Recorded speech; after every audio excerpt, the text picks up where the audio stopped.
You are alive. All right. So we are now, in theory, broadcasting, but we should probably check. It's always theory until it's practice. Yes.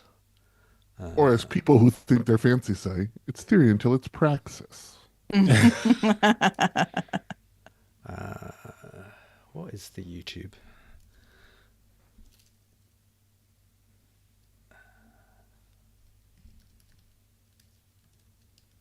Come on.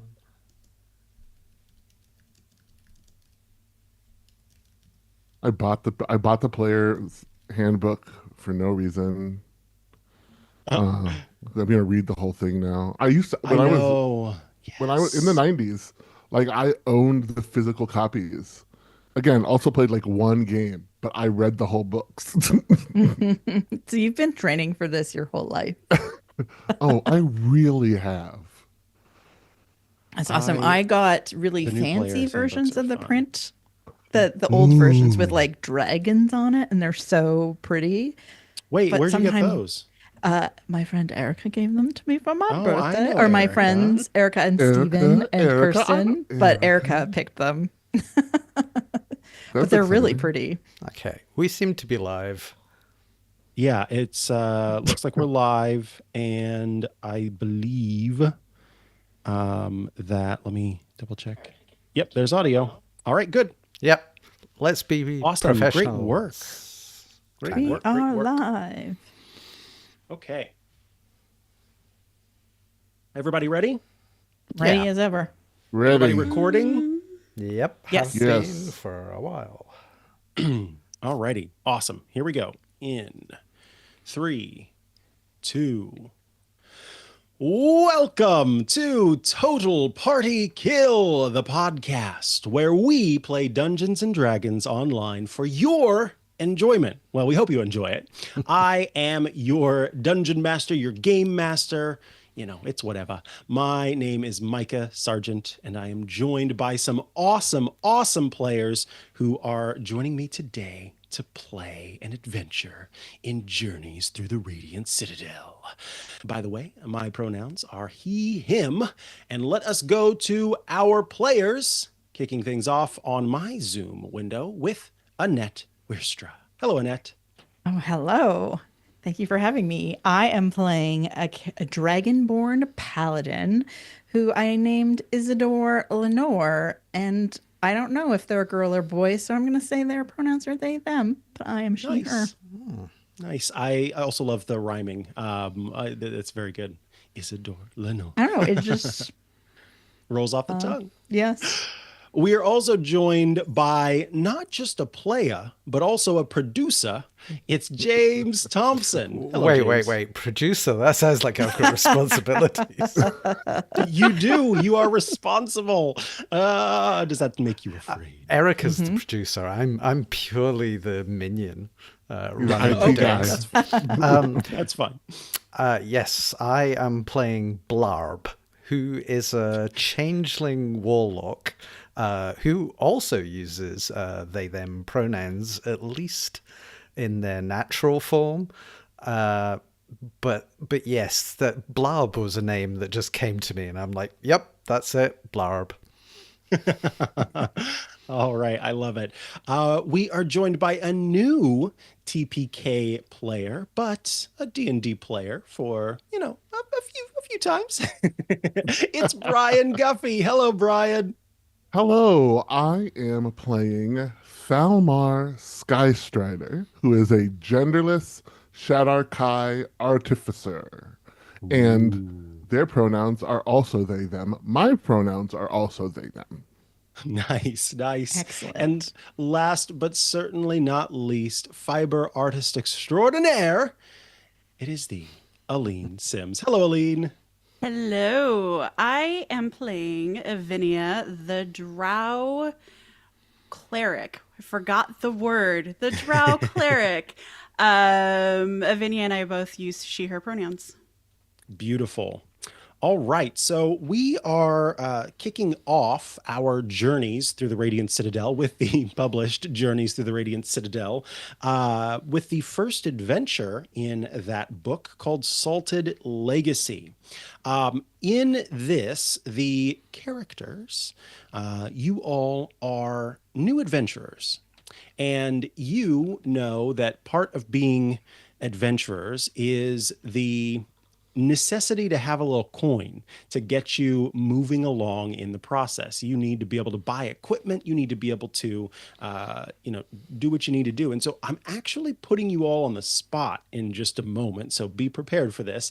I didn't tell you ahead of time, because you are all coming to a market where you hear that you are able to sell something that you own for a nice exchange of gold or services or whatever it happens to be. And so each of your characters who are hoping to get started on your adventuring journey have heard about the Din Sing Night Market. And you all know that this is one of the best places to go to kind of not necessarily just get wealth, but also, again, get some favors if you need them, or perhaps some services that you wouldn't otherwise be able to get. And so that brings you to the night market. And I would love it if we could kind of have each of you describe your character, what they look like for our players, and then tell us what item you are planning on kind of getting appraised and exchanging. And I think I'm going to start with Annette. If you could describe your character for us and then come up on the spot, I'm sorry, with That's okay. an I'm ready. item that you're planning on I've got an selling. idea. Beautiful. Okay. So Isidore, Lenore. I feel like I might need to say both names at once all the time. Isidore, Lenore. Yes. They are a bronze dragonborn. So kind of beautiful bronzy skin. And I'm wearing an outfit that complements that with bronzy and gold and metallic colors. I have a sword that I really like. And I feel like I'd like to make sure it is in peak condition. So to get, sharpened, polished, jazzed up, whatever I need to do, what can happen? What can we make this sword for adventure? Beautiful. All right. If you, Aline, could tell us what your character looks like and an item that you were bringing for appraisal or that you were looking to get, like Annette's character, polished or whatever it might be. Avinia is, she's got like dark purplish skin. She's a drow. She's from the Underdark. She has evolved to blend in to the Underdark. So she's got dark purpley skin, bright blue eyes, white hair, and she trained to be a cleric in the military. So she's kind of in full like heavy leather armor, light armor, but Nice. and dark armor again, Underdark, trying to blend in, not stand out. And I think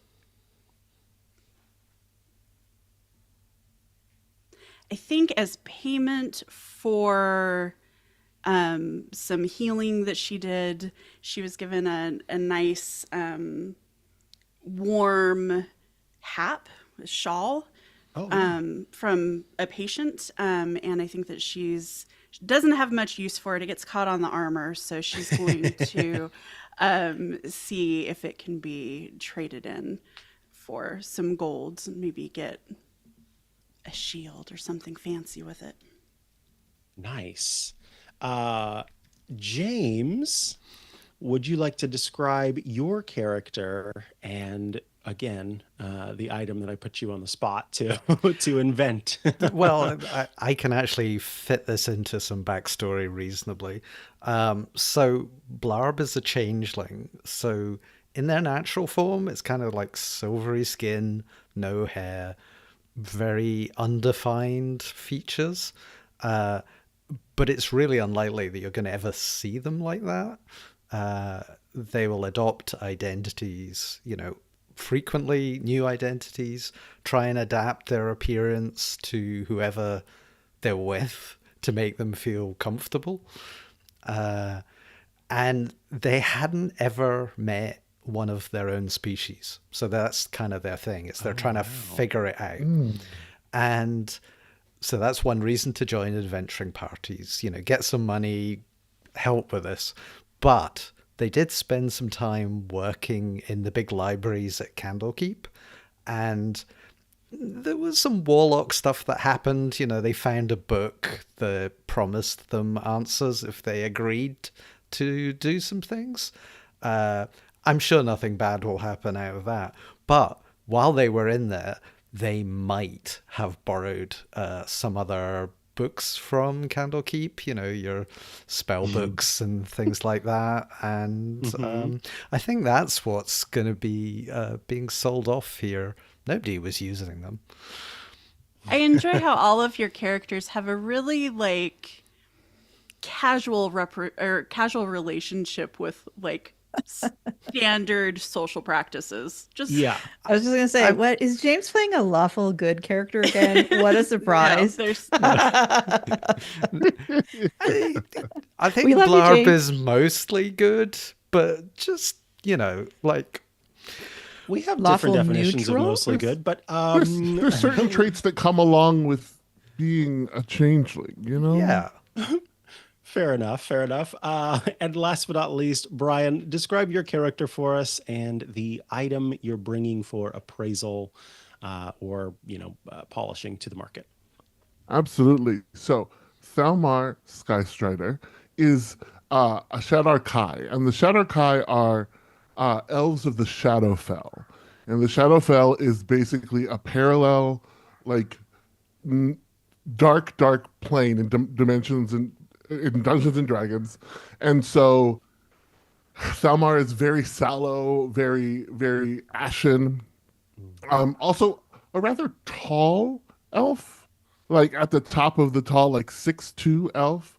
And also, just looks a little older than you would expect somebody of their actual age, which is like they're middle aged, so about 350 years old.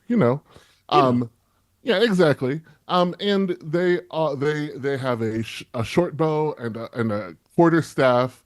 The quarterstaff is made of a very strange type of wood that looks like it should shatter very easily, but it is incredibly hard because it comes from the Shadowfell. What Thalmar has brought and has is a mineral only found in the Shadowfell that looks like it looks like wood, but weirdly it can burn for an incredibly long time. Wow, very cool, very cool. So, the four of you make your way to the Din Sing night market. And as you arrive, the sun dips below the horizon and the Din Sing night market twinkles to life, gradually lighting in a dazzling display. The smells of food carts filled with pot stickers, coconut desserts, spiced meats, sticky buns, and more drift amid bright bouquets of glowing flowers and magical lights in the shapes of vendors' wares and whimsical mascots. Crowds of shoppers wander the stalls, drawn by the colors, smells, and music. So you look around and you see many a shop available. And some of you may have heard about a few of these shops before. It's kind of like when you go to a place that has different restaurants, and some of them get rated very well on Fantasy Yelp. So you know about a few of them that kind of stand out. But there are lots of different shops and stalls, and you are free to explore the night market. Ooh. Can I just make a slight production note? Yes, you may. Roll20 is playing music, which it never did before. So I was getting very faint music from mine, and I just muted it. Okay. But in case anybody else is... Let me check, because that's probably my doing when the map changed, and that should not, that's holdover from a different, yeah, that was me. Okay, just That was just holdover from a wanted to different game. check because Stephen or somebody would be mad at us. Exactly. Yes. Okay. That is addressed. Okay. So we So have the four of you kind of approach from different ways, and you all stand out amongst this group because you all look prepared for battle, and the people in this night market are prepared for, well, a different kind of battle, the battle of hawking their wares and drawing in attention, but they're certainly not wearing weaponry and armor and things like that. And so the four of you stand out to one another as you all kind of gather on the east side entrance of the night market. So you four kind of see each other and lock eyes. so we've never met before. Is that the setup? That's here? up to you. Well, they may have met me, but I might have looked wouldn't completely know. different. So Sneaky. I think at the moment I'm a small young blonde woman, but still wearing the leather, black leather with red highlights, which is, I think, the problem with being a changeling is your clothes don't change. So if you have a Does this mean recognizable outfit, is it very ill-fitting? no, No. it's got a lot of spandex parts or something. Fantasy spandex. Fantasy spandex, something that we can magically create and sell. Well, All right, I think I'm just going to take note of the people who stand out as I stand out, and I'm going to look around for a clothing vendor. Okay. You look around and you see a place that is filled with lots of different sort of bolts of silk. It is an oasis of elegance near other kind of more food-based areas. Rolls of a luxurious iridescent silk are draped over polished wooden racks, shimmering under magical golden lanterns that hang like fireflies. A faint, soothing scent of lavender wafts through the air.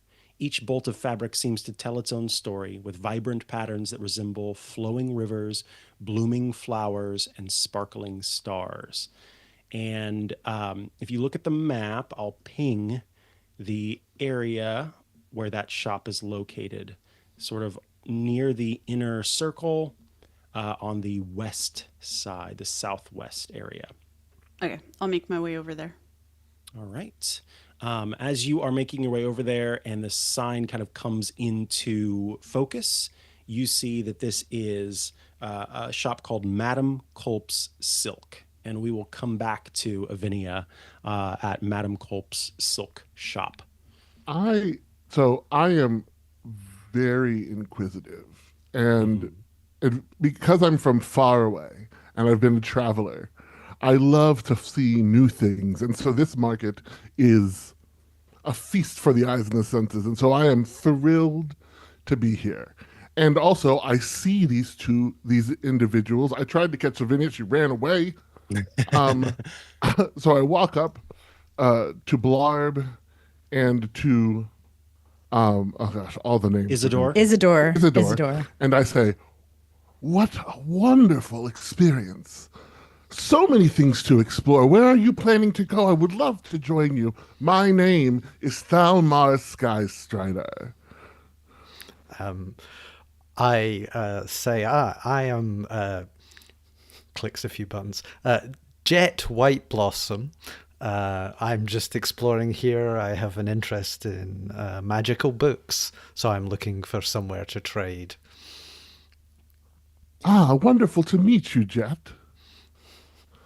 Hello, I am Isidore Lenore, and I bring out my sword, and I was like, I want to get my sword sharpened and polished, and you can see that it is actually kind of still pretty new because it is not very battle tested, being only level 2. But I'm excited about it. But it's like I also just really like dumplings. So like steamed dumplings, fried dumplings, all the dumplings, any kind of dumplings. So like I was gonna hit the food district and try and find a place to sharpen my sword, but also eat as many dumplings as I can. Dumplings sound exquisite.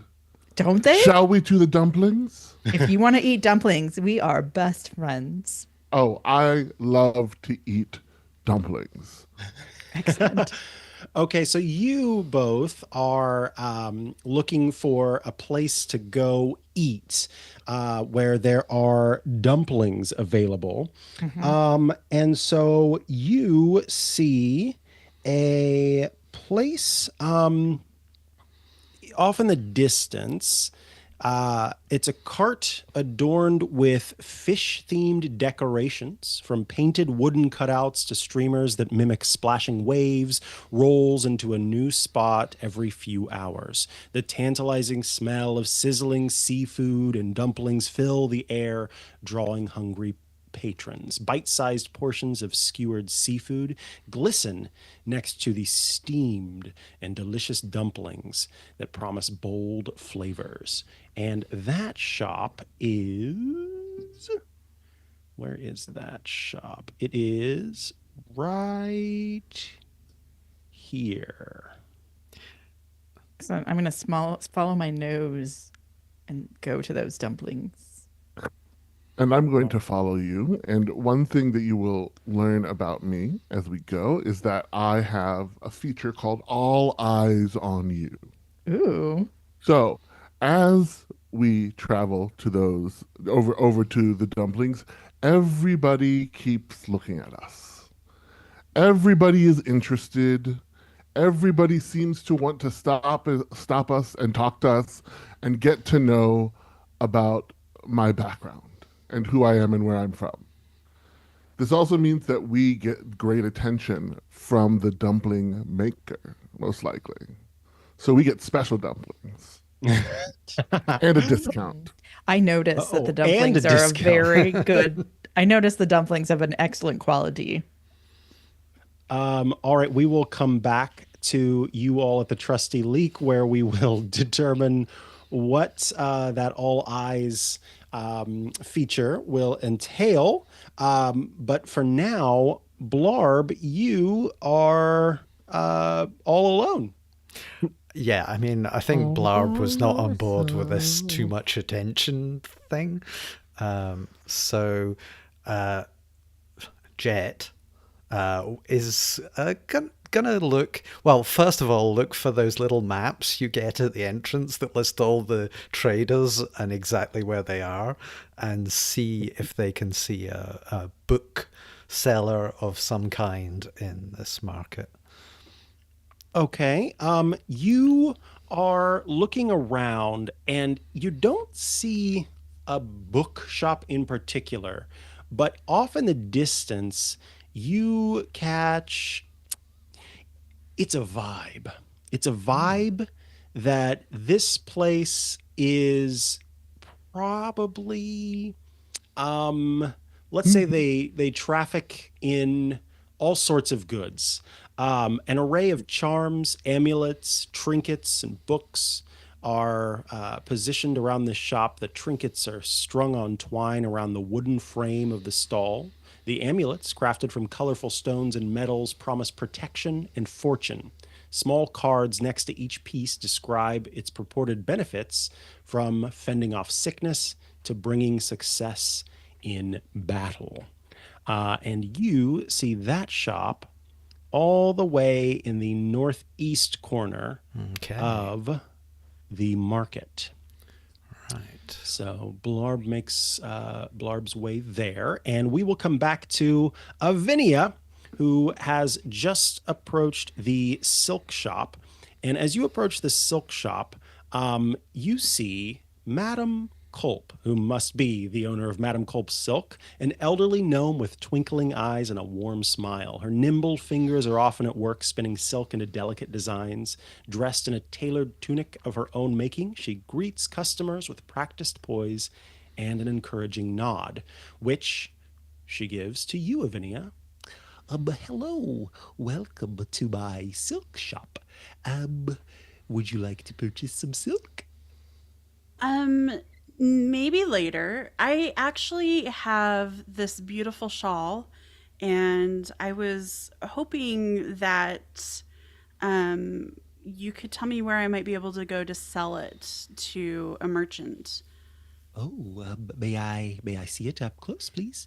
Yeah, and Avinia pulls it out, and it's like it's a shawl meant for functionality, not for beauty. Like it's not lace. It's just it's a large square shawl with a little bit of simple lace on the edges, but mostly it's meant to wrap around and keep you cozy. So you see Madame Culp pulls out these little gnomish glasses that kind of have magnifiers on them, and she's looking at it and she says, "Oh, this is very detailed around the edges. There are some mistakes which tell me that this handmade. Yes, it was. Beautiful. Yes, it certainly seems quite practical. I would say my silk shop is probably not the best place to sell something like this, but I would definitely say we have a few um, clothing stores nearby that might find something like this to be useful. But if you wanted to head down to shops, there's a nice clothing store you'll see on the outside. They have tunics and things like that. I would imagine that this would be something that they would be interested in if you would like to head there. May I ask, though, do you plan to stay around for a while? My name is Madam Culp, so if you do need any silk, I am here and available for future purchases. Thank you, Madam Culp. No, I'm really just here to sell the shawl and see the market, and then I'm going to go off and try to find some adventure. Oh, wonderful. And what is your name? Avinia. Avidia. All right. Well, Avidia, I wish you the best of luck on your purchase or sale, and I hope to see you around in the future. Thank you. It was lovely to meet you. Nice to meet you as well.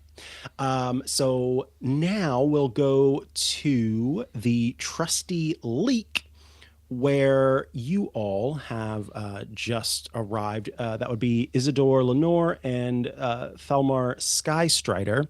Now, Thalmar, you say you've got a little thing. Let's see. Okay. Okay. I think then with that little feature of your background, you certainly are drawing in the attention of people as you walk by. There's just kind of a little sort of look from time to time as you catch people's attention, drawing their eyes. And I think you might be muted. I'm not sure. Oh, Brian. am I? There I'm we not go. muted. No, Now I was you're- just going. Pss, pss, pss, pss, Oh, like okay. You see in front of you a lanky human with a shock of silver hair that is flipping shrimp skewers with flair while checking occasionally on his steamer. His stained yellow apron suggests years of experience. He speaks with a booming voice, often embellishing tales of where the seafood was heroically sourced. Hello, I am Sid Squid. Welcome to the Trusty Leak. You appear to be adventurers. It is nice to meet you. Welcome. How can I help you? We're here for dumplings. Oh, I have My the friend best loves dumplings. dumplings. Oh, your friend, what's your friend's name? Hi, I'm Isidore Lenore, and I kind of want to try, like, is it weird to order like one of every kind of dumpling you make? How many dumplings do you make? It's Or not I'll even weird at order all. more than one, probably. You know, I I love it. I love it. And what's your name? I'm sorry. Isidore Lenore. Isidore Lenore. Okay. And you are I am Thalmar Skystrider, and you are beautiful. oh, and you see that he turns red a little bit and says, "Oh, shucks, that's so nice. It is really wonderful to have you here at my shop, and I was wondering, how may I tell me a little bit about your tastes before I because listen, I like to along with the dumplings I sell, I like to custom make a dumpling just for you. So, Thalmar, what tell me about your tastes. What do you like? What's your palate like? Um, Boy, do I cannot say the first thing that came to my mind. Um, my palate. I am from far away. I love the delicacies of the lands that I am in. I want to experience the essence of this place. I want what is your favorite dumpling? That's what I want. I want Ah. your favorite dumpling because I want to know what your tastes are. Ah, okay, okay. They Let me say keep that very in mind. flirtily. It's awfully steamy in here. I got to make sure these dumplings are cooking properly. Just one second. Yes, Isidore. Tell me about your tastes. Well, I don't know if you've noticed, but I'm a fire dragonborn. So I do like things with a bit of heat to it. So a little spice, a little heat, lots of flavor. But at my Oh, core, I just do like any kind of dumpling, but something with a little spice is I going to know. be my favorite.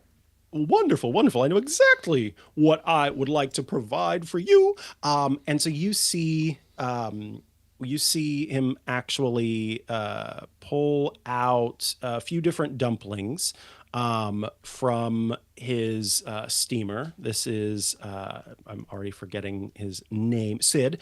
So Sid pulls out some dumplings. And puts them on a plate, and he says, "So these four here are my ocean pearl dumplings. You've got some shrimp, some scallops, some crab in these, and I also like to put a little bit of sesame oil on the top with some sea salt. And this for you, Isidore, is a very special firecracker dumpling, Mm. along with Like you, squid." a firecracker, Sid. Oh, you've got to stop. Wow. That's too much. um, and so there's squid, there's some chili oil, and of course some sauce on the side that's got yogurt in it to kind of keep you cool after this very delicious bite. And hands it over. And then for you, Thalmar, these four again are my ocean pearl dumplings, but my favorite dumpling I call the sweet sunrise dumpling. It's actually a dessert dumpling, if you can believe it. I have some coconut and mango inside, and I wrap it with the standard dough and toss on a little bit of honey. Oh, So this is for you, the sweetest patron I've had at least today. And hands the plate over. why, thank you, you sweet, sweet man. That will be five silver pieces for that plate, and five silver pieces for that plate. Four silver pieces for that plate, he says to Thalmar. Happily. I happily play. Also, I eat the dumpling and it is like good spicy for me, and I don't even need that yogurt sauce because it is just Oh, perfectly hot. Sid kind of does a little nod like game Hmm. recognized game. So you all are Uh, enjoying your dumplings while we cut to Blarb, who has just approached Va's Lucky Amulets is the name of the shop. And you see Va, a wiry, middle-aged kobold with silver-scaled hands who sits cross-legged behind the stall. She has a calm demeanor, speaking in hushed tones as if sharing secrets with customers, and her sharp eyes catch you, Blarb, suggesting she sees far more than she lets on. And as she's talking with another customer and sees you walk in, you see her kind of say something to the customer who moves to the side, and she just locks eyes with you. Well, I woke up this small human woman, and I just say, am I right in thinking you know about magic here? Yes, we have lots of wares here. Lots of magical items available for purchase. If you are looking to tempt a lover or are looking to stop a cold, we provide all sorts of items for that. She says as her tongue kind of whips out between her teeth. Well, my great aunt died last year, and she left me sweetie, this I'm book. so sorry to hear that. She left me this book in her will, and I don't know anything about magic at all. We couldn't afford the college fees for that. But I was hoping that I could find somebody who could look at this book and it could tell me what it is. And I hand over this book. As you say, you don't know magic at all. You catch Va just the slightest bit of a turn up of her mouth in a smirk before she kind of catches herself and puts it back. And she says, I'm so sorry for your loss. Let me take a look at this book. and she's flipping through the pages and she's like, Oh, yes. Oh, and making all sorts of noises that are kind of like, you don't know where things stand. Is it good? Is it bad? What is it? I would like for you to, let me actually ask, outside of this interaction, does Blarb know more than Blarb is letting on Oh, 100%. about magic? Or okay, so what I would like for you to do, Blarb, is make for me a deception check. Okay. And that's going to be contested. That is 17. Okay. All right. You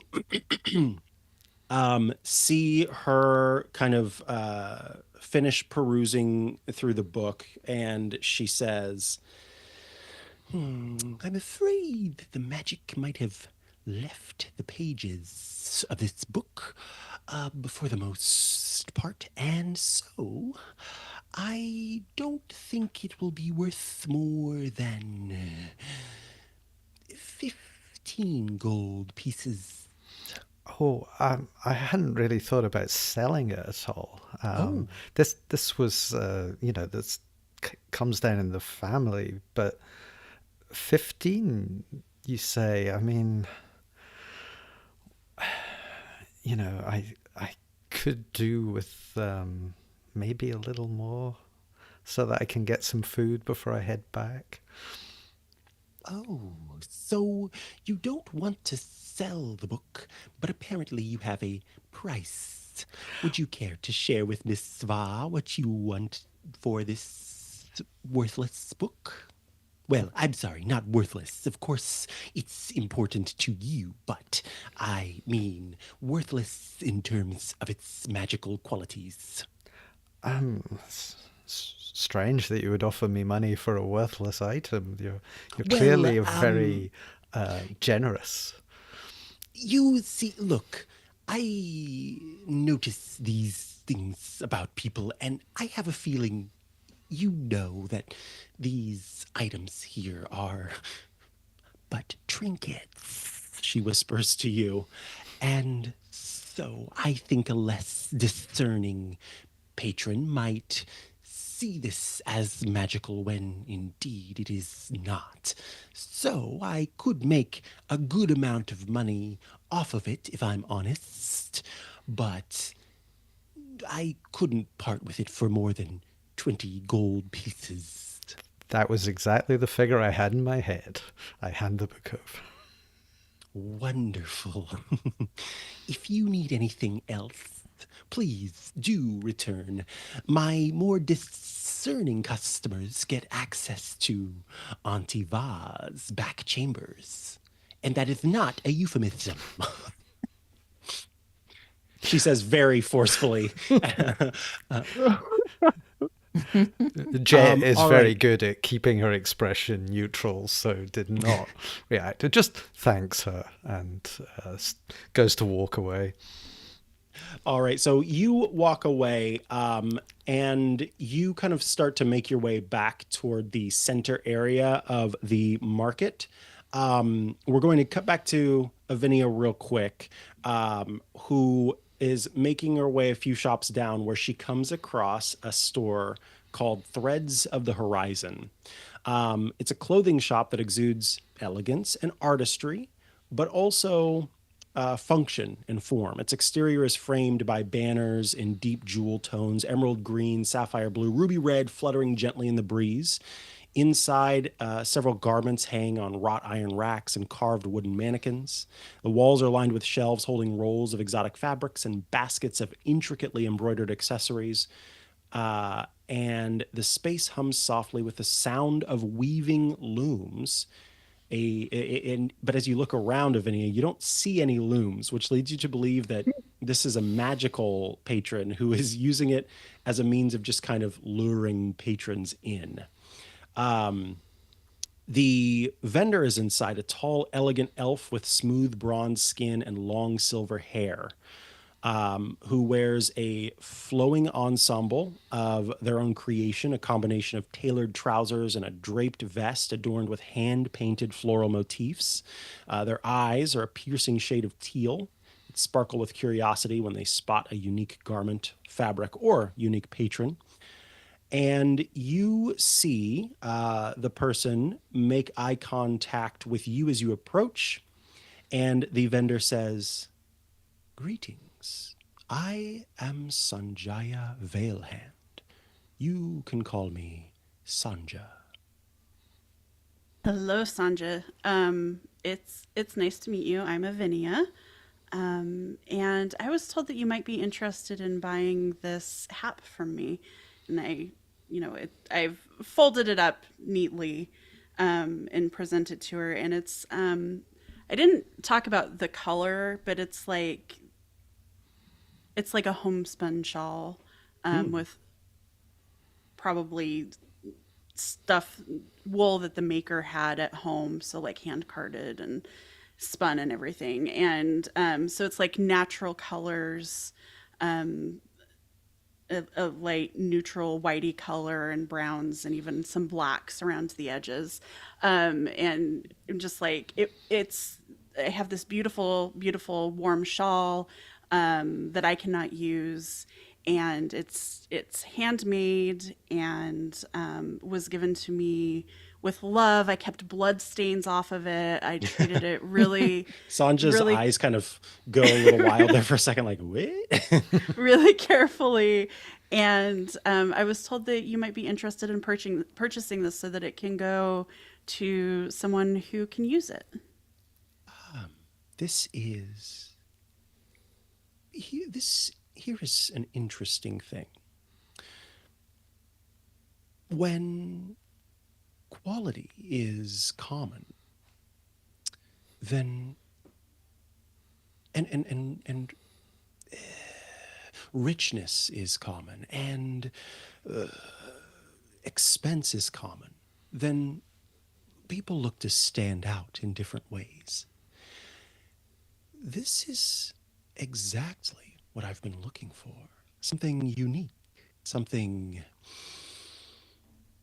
rough, homegrown, something that smells of nature and toil, something that makes one stand out by standing down, if you will, I would offer 6 gold pieces for something like this. 6 gold pieces. I don't know if I can part with it for that. I think I need at least 12 for it. Well, I'm going to need a, let's go with a persuasion check. Plus 0 As to you persuasion. as you attempt to convince them. That's a 10. So with a 10, Sanja is not convinced. Sanja says,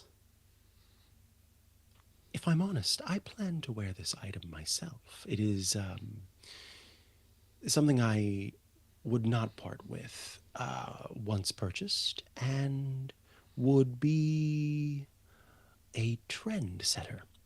In that way, 10 gold pieces. That's what I wanted to get. Yeah. So I hand it to her and tell her it's a deal. I'm glad Very that you well. will use it and enjoy it. And so you get 10 gold pieces for this shawl, this handmade shawl that may very well set the fashion trends over the course of the next year. All of you, now having eaten dumplings in some cases, parted with goods in others, are have made your way kind of toward the center of the grounds, probably as Thalmar and Isidore are also looking for the shops that they hope to frequent as well. And as you are all kind of gathering on the northwest corner of the inner part of the night market, shouting rises over the sounds of haggling shoppers and the sizzle of cooking street food. A shrill voice cries out, "Give it back, you little thief!" "No, you're the thief," replies a youngster with a panicked squeak. An instant later, a frantic kobold bursts from the crowd, clutching a sizable bunch of green onions, and a flustered gnome woman chases him. You see the young kobold with an expressive face that kind of betrays his emotions before he's able to hide them. His golden brown scales are faintly scuffed in places as though he's always dashing about, never staying still for long. His wide, curious eyes are darting around, seeming to take in everything at once, flitting between the wares of other vendors and the bustling crowds of the night market. He dresses in practical, sturdy clothing, often a little rumpled from his adventures, but he sports a sash of deep purple and gold.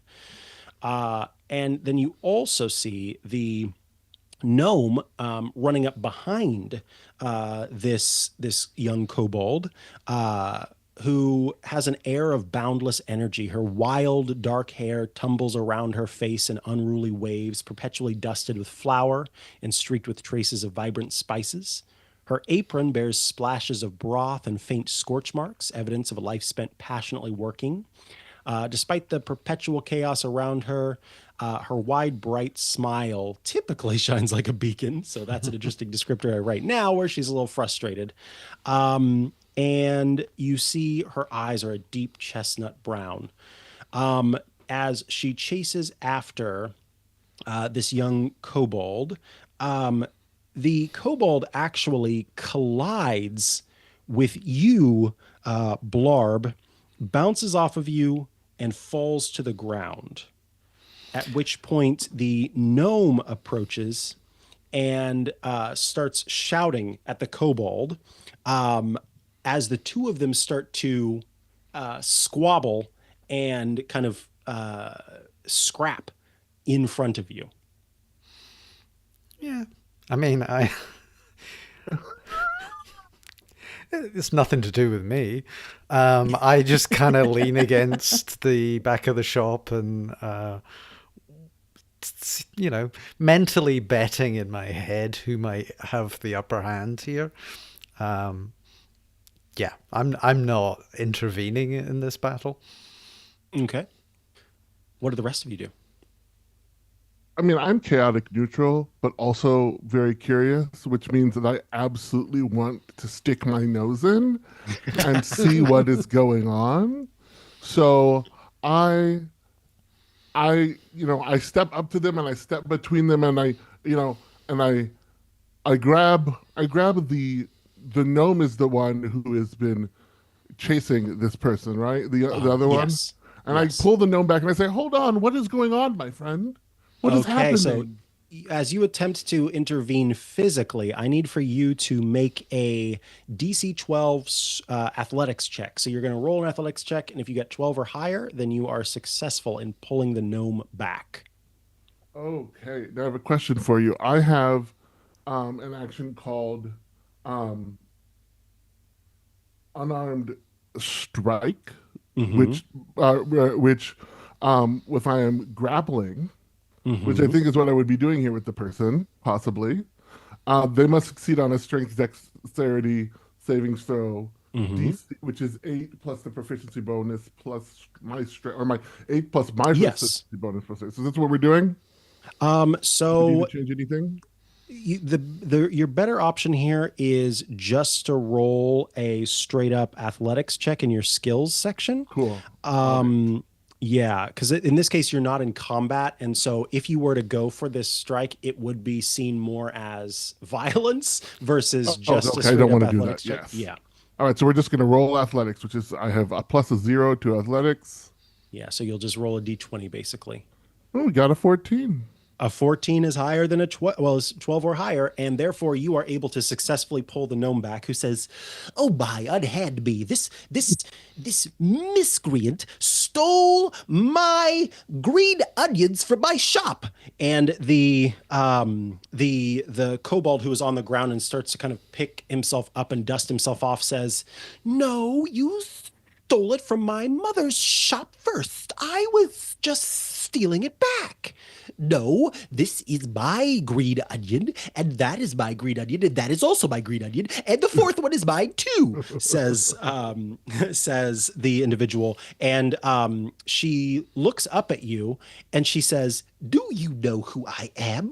I am Lamai Tienbo, and I ask that you unhand me so I can reclaim my item." Uh, I'd like to make an insight check to see if I see which of these two Oh. people I believe. I only got a 13. With a 13, let me ask this. Would anyone be interested in helping Avinia with sure. an insight I'm check? facing them right now, her right now, so I'm happy to do an Beautiful. insight check as well. So what you're actually doing by helping is you're granting Avinia advantage. So Avinia is going to roll again and take the higher of the two. Let's No. take the 13. Unfortunately, yeah, the 13. What you gather with a 13 is that they both believe what they are putting forth. They both think that the other is the thief, and that they both stole the green onions. Definitely, Lamai thinks that they are her green onions, every single one of them, and the kobold whose name you don't know yet is also certain that Lamai stole them. Okay. What are you doing while this is happening, Isidore Lenore? Yes. Well, since me and Thelma are like best friends now, I'm gonna definitely come in and get engaged, and I say so.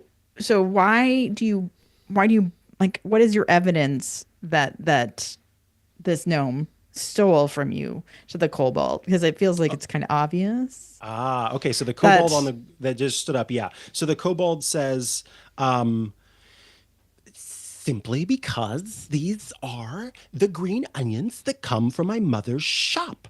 That is the truth.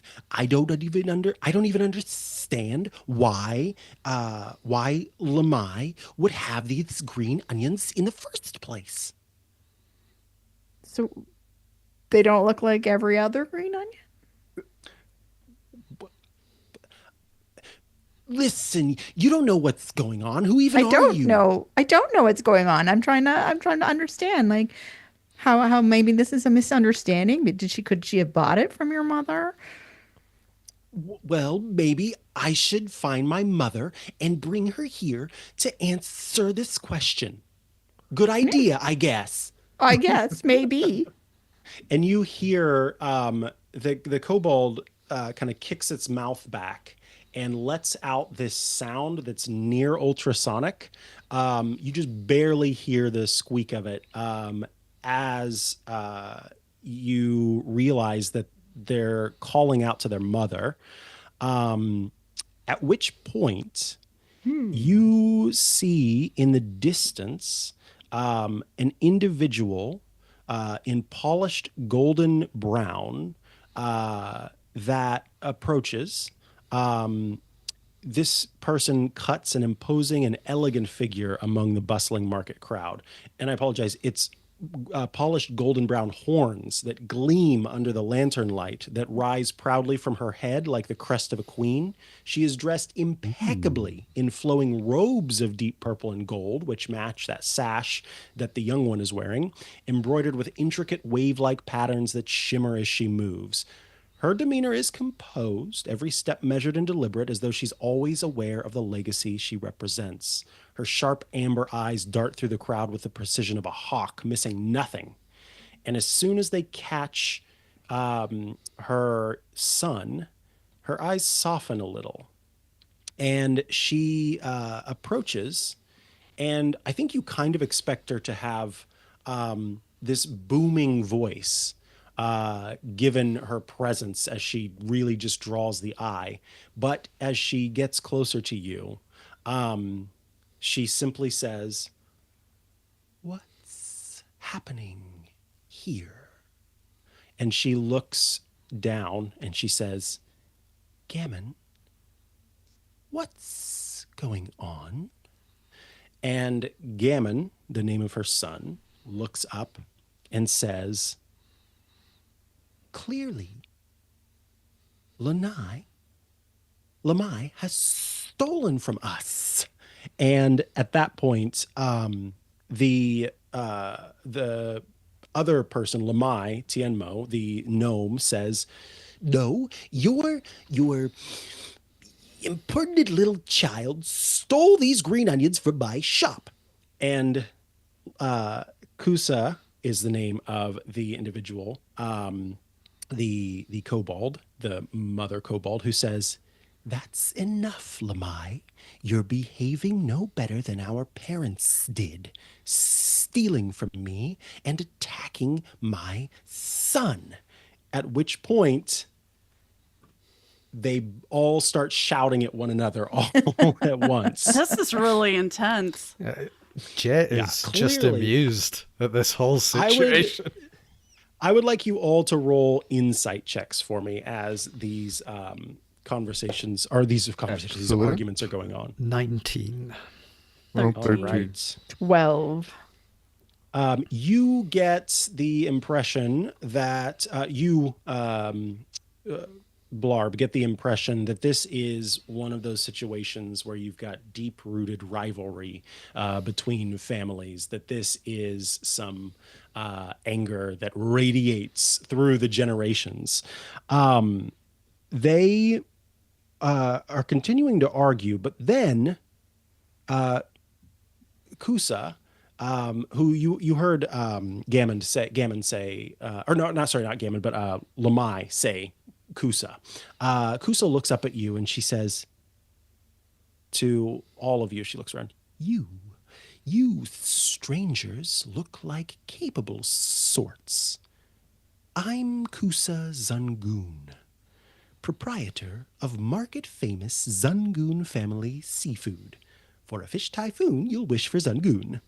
Help us deal with this scoundrel, and I'll make it worth your while. And you hear, as soon as she says scoundrel, I'm having trouble now differentiating between me and not making my S's long. I said, as soon as she says scoundrel, no, as soon as she says scoundrel, the gnome goes, scoundrel? You don't look like you're wrapped up in market politics. That you for. I'm Labai Tienmo. Help me figure out what's going on here, and I'll give you a lifetime supply of delicious noodles from Tienmo Noodles. And they start quarreling with each other as Kusa goes, I'll give them a lifetime supply of seafood from my fish typhoon. Well, I'll give them 25 gold pieces in a lifetime supply. As they kind of continue to fight back and forth to get you all to be their detectives on figuring out who stole the green onions from the green onion jar.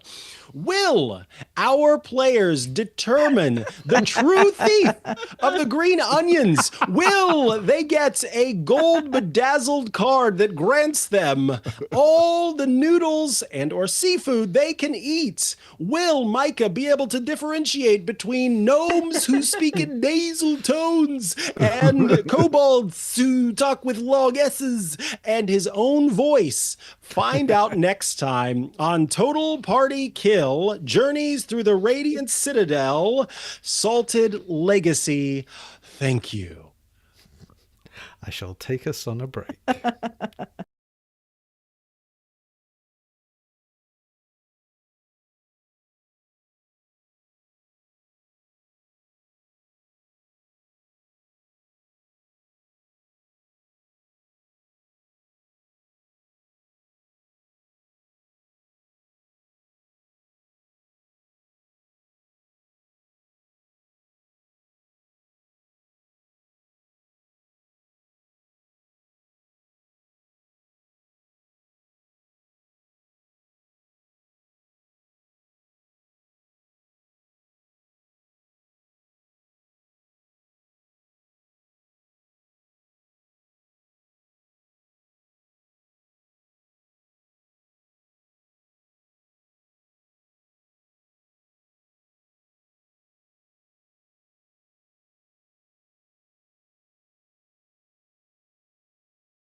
We are now Stop live eating my again. Rice Krispie treat. That sounds delicious. Alrighty. So I will do another intro since these will be separated. So you all will introduce yourself and your characters again. And then I will kind of give the listeners a little bit of a recap, and then we'll get into it. 3, 2.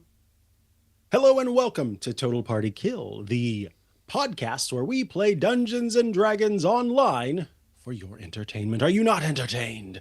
I am Micah Sargent, your game master. We are playing Journeys Through the Radiant Citadel, a D&D adventure, and we are playing the first little adventure within this published book.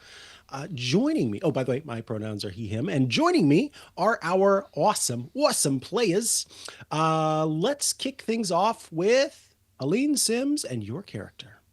Hello. Oh, I've got to make my D&D window bigger. Behind the scenes, I am playing Avinia, the Drow cleric, and we both use she/her pronouns. We're also joined by new to the TPK game, Brian Guffey. Hello, my pronouns are they, them. I am playing Thalmar Skystrider, a Shadarkai artificer who also uses they, them pronouns, and I am nosy. We are also joined by James Thompson. I am playing Blarb, who is a changeling warlock who uses they, them pronouns, who is playing Jet Whiteblossom, an innocent human book trader who uses she, her pronouns. And last but never least, it's Annette Weirstro. Hello, Annette. Hello, I am playing Isidore Lenore, a dragonborn paladin who is using they, them pronouns, and I am using she, her pronouns. We discovered just that Right before things kicked Isidore, off.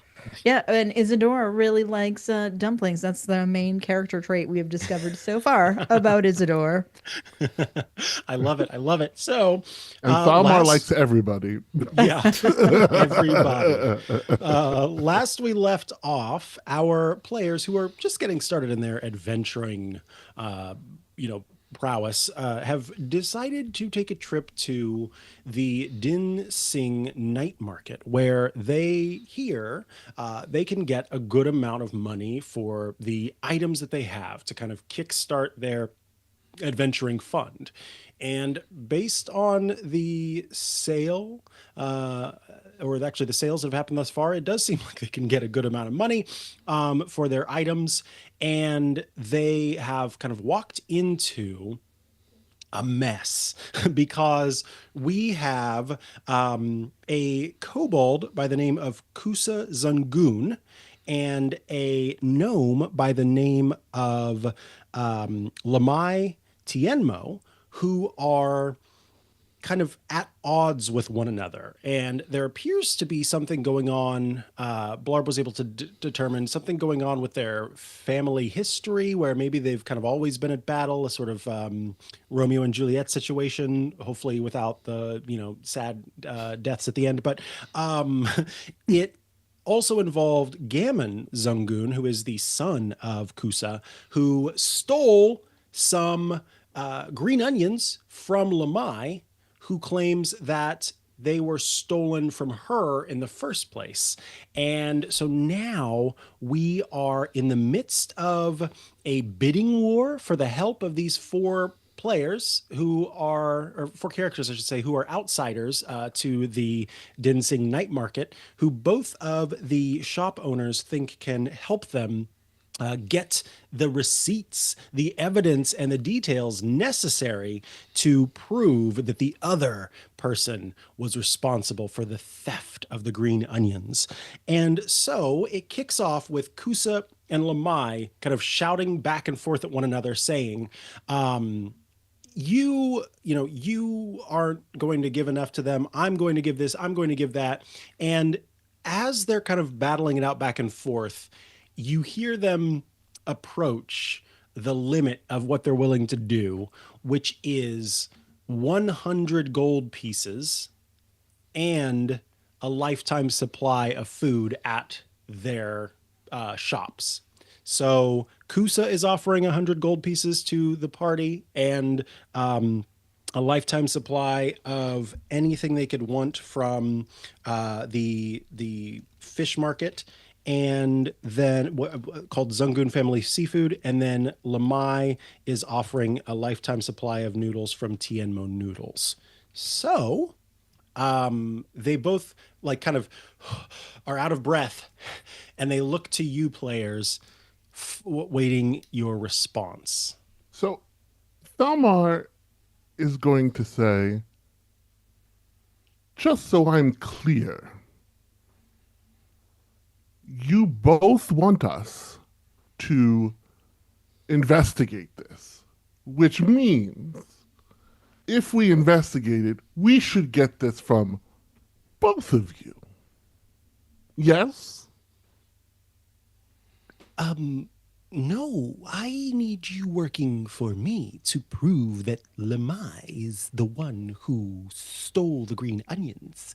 If you are working for her, then you will try to prove that I stole the green onions.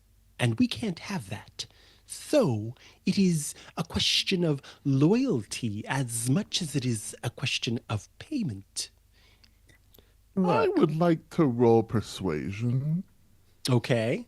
And you are attempting to persuade what? Oh, I'm going to persuade that we are an independent third party investigation order who are here to be the arbiters of what is right and good. Okay, so what I would like for you to do is give your speech first, and Okay. then that's going to help me determine what the DC is, basically how high you have to roll to pull Okay. it off. Excellent. My companions and I come from the Independent Market Disputes Investigators Order. We are a long and storied order that operates across the known world. You see, we come from all different backgrounds. We represent none. We take an oath to find out the truth. And I offer to you that we will be the independent arbiters. There need be no sides. What we are looking for is the truth here. Don't you think? I promise you that we will get to the bottom of this and you will be satisfied. As he says that, I put a hand, as they say that, I put a hand on their shoulder, and you can add 3 to anything that you roll. Wow. Very good. Very good. Okay. So here's the thing is that they've been shop owners for a very long time, and this would be the first time that they've ever heard of some independent board that is, responsible for this. They know of the Dinsing paper. Merchant. They know of the Dinsing Merchant Collective, which is who they would give their information to. And so what you're going to have to do is roll a 15 or higher persuasion to Okay. pull this off. So you'll roll what you roll and then add 3, was it? 3, yeah. James? 3, 2. Well, I guess it's good that I have a +4 to my persuasion. That would help. Nice. Yeah. And so I'm going to just click right on persuasion Just click here, that +4. and the Yeah. beyond 20 here. Oh, wow. 23, Nice. 26 with Nice. James, with the help. Wow, of Blarb. Okay, so you see they look at each other, and then they look at you, and they kind of both sigh, and they go, it's actually Kusa who speaks and says, Perhaps independence is important in an investigation. Lamai, we are trying to end this generational curse of our respective families, are we not? Is this not something we talked about? Is that not why I got you a gift and you got me a gift on Market Owner Appreciation Day, yes? and Lamai goes, Oh, right. Right. Okay. Would you? And Kusa kind of leans down, sort of crouches down, and they're kind of whispering back and forth. And they both look at you. And then Kusa says, We are willing. No, it's not the voice. We are willing to offer you 75 gold pieces each, plus free food at our market if we are the one responsible for the theft.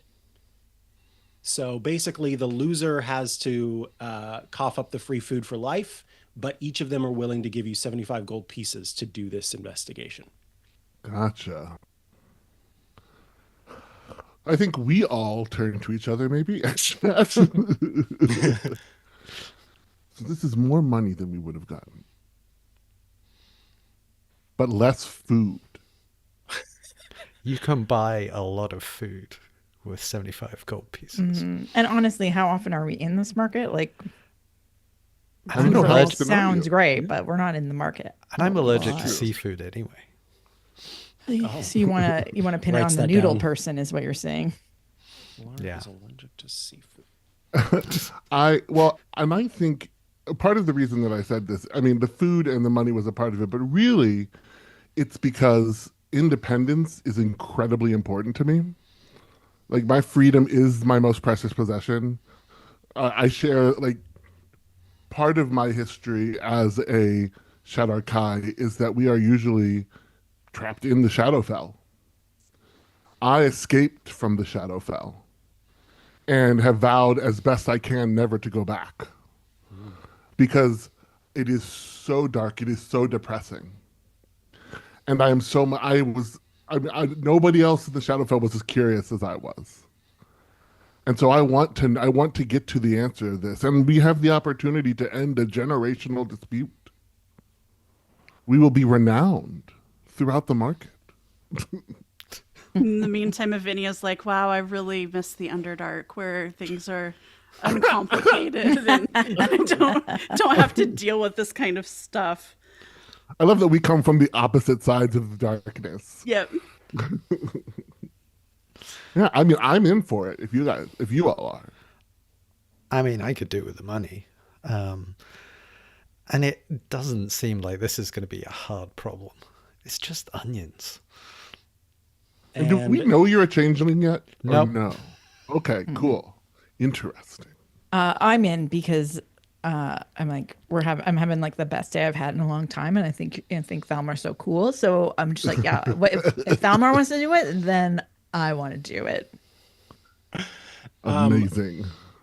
Before you even kind of give your answer, Lamai says, What we would need for you to do, by the way, is simply investigate around the market and bring us the necessary evidence that we can, well, show that the other person is responsible. We just really need to get to the bottom of this if we are going to continue on, working together and truly end this generation of anger amongst one another. So, yeah, it would require maybe like a day's worth of work, and then we'll have our answer. So I'm curious, what does proving who stole the onions, if anyone stole the onions, one way or the other, like how is that going to help you repair your relationship? give me an insight check with advantage because you've asked the right question. Advantage. 18. There's nothing more powerful than denial. And they are, and it's not, this is like active denial because they both know that this is only going to make things worse. Yeah. But they're also doing a little bit of, they're in denial that the other person doesn't realize that they both know what they know and know how this is going to go. So essentially, they both want to get the other person kicked out of the market, because if you do steal from another shop or something like that, you're going to get kicked out. So when they get the evidence, they can take it and they can get that other person kicked out. And what's more important here is that they both believe with their whole beings that the other person is responsible. So they know that by saying that they, that this is, each of them is providing 75 gold pieces, it doesn't matter, because it's going to be good for them in the end, because they're going to get the other person kicked out of the shops. So I like it. So they will get along because they won't see each other. Yes, exactly. Yes. Yes. Hence That's the kind of what they've generational convinced. Yeah. That's what they've kind of, but I don't even know that they actually, it's, you know how you make, it's like Cold War, except it went hot war afterward. And so they thought that they had overcome their generational differences, but they're both falling back into that trap of like, So hence the gift. oh, yeah, they're like, even though they tried to repair things and they've been working on it, now that this has happened, it just reinforces what they've always known about the other person, which is that they're bad and that they shouldn't be in the night market. So really, this is straw that broke the camel's back situation, the green onions are, and you are helping to get this this other group kicked out. But in any case, you get 75, or you get double that. 150. So 150 gold pieces, and the food from the loser, who might have to set up their food trucks in another market. Maybe it'll be closer to you. Who knows? But yeah, that's Maybe they what just your get to insight travel gives with you. us forever. Yeah, they just come along. They're our cook. I mean, Okay. So do you ask that question? Oh yeah, for sure. Okay, Yeah. so when you ask that question, I think what They don't tell the truth. yeah, Lamai says to you, it will just provide the answers that we need to. It'll be fine. It'll be good.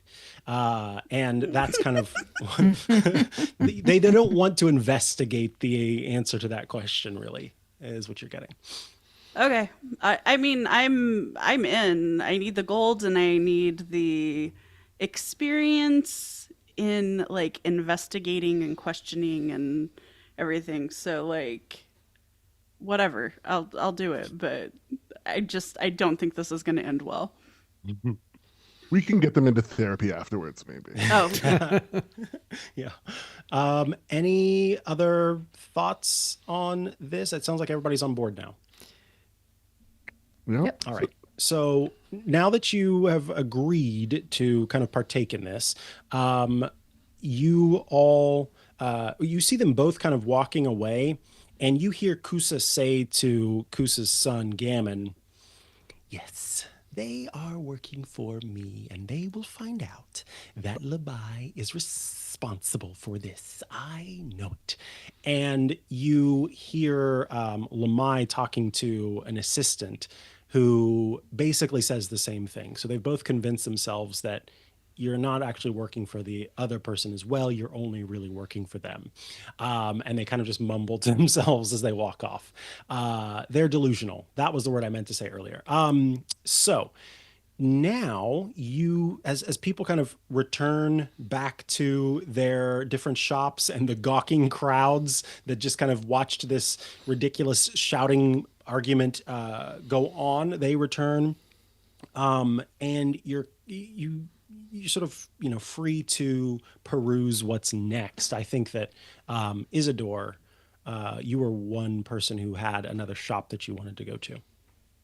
Yeah, I've basically forgotten that I wanted to sharpen my sword because I got distracted by dumplings, and now this. I'm and like I don't even really remember, and I'm kind of gung ho to like get started. Get started. Okay. Yeah, but I how do do you go? ask Sid. I think it was Sid. I asked him for Yes. one dumpling to go, so I can like eat it as we investigate.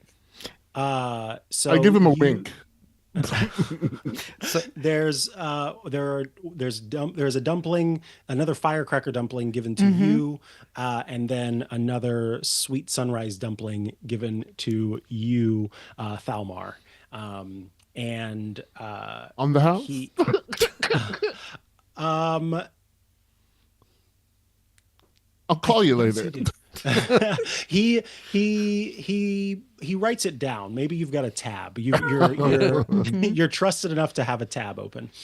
Okay, so you both had your dumplings, and you're free to go about the market, looking for clues. Is there anywhere that we could have a quiet chat away from the Strategize. market? Good idea. So the middle of the grounds have these 3 gold tents in them. So probably not there, but you see kind of around the outside of this inner circle, there are these stairs, these dirt stairs, that lead down and out. And each of the shops groupings are kind of split into quadrants, and those middle areas are relative, like people who are coming and going are coming and going. There's not a lot of lingering happening there. So if you kind of pulled off to the side in one of those areas, you'd probably be able to have some essentially time alone.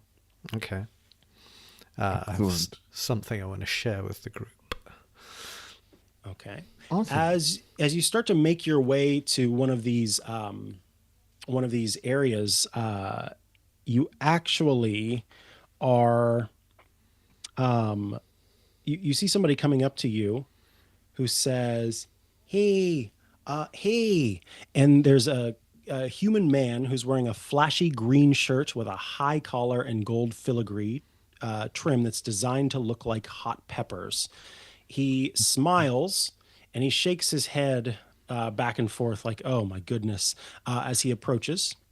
And he says, hey there, I'm Kasema Rune. Boy, that was a really kind of ridiculous situation that was going on there. Is this your first time here in the night market? Yeah. Yeah. Yep. Yeah. Oh dear. I'm sorry you had to see that. That is really kind of embarrassing. We market vendors try to keep it chill, well, I mean, I keep it nice and spicy. I am one of the famous Spice Brothers, as it were, but yeah, I just wanted to see how you were doing after all of that. I saw that Kusa and Lamai were talking to you for a while there at the end. Were they a bother? I hope they weren't a bother. Oh no, it's a very lucrative discussion. Oh, lucrative. Oh. Are they have they oh dear. See, here's the thing. Here's what I always say when we have new visitors coming to the night market. It's like, look, there's always going to be drama among the people at the stalls, and it's like, why? Why involve new people? They should just be here to have a good time. You should be here to have a good time. This is a great place to be, to try out new things and, to have some dumplings and stuff. And I just, it really bothers me that, there's all this nonsense going on, and we're part of a collective, and we're just trying to make like a nice place for people to be. I mean, you got to check out, like, have you been to Vada's Otherworldly Goods yet? I mean, Madam Culp's got some great silks. Even though Lamai's kind of in the middle of it, you got to try out Tianmo noodles, Vaz Lucky amulets. Maybe you need a little pep in your step or something. Zongoon family seafood's good too. Yeah. And of course, we, the Spicy Brothers, have delicious peppers and spices that you should try. And I just don't think you should be wasting your time, worrying about drama. There's a lot to do, and it's not worth messing around. I mean, what's the deal between those two? I mean, why are they so antagonistic? So, here's the thing.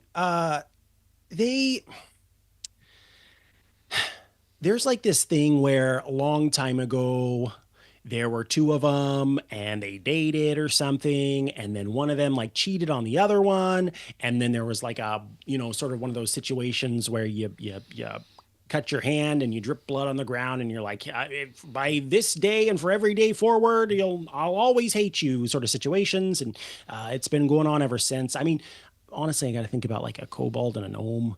In the first place, I was kind of doomed to, let me just not share those.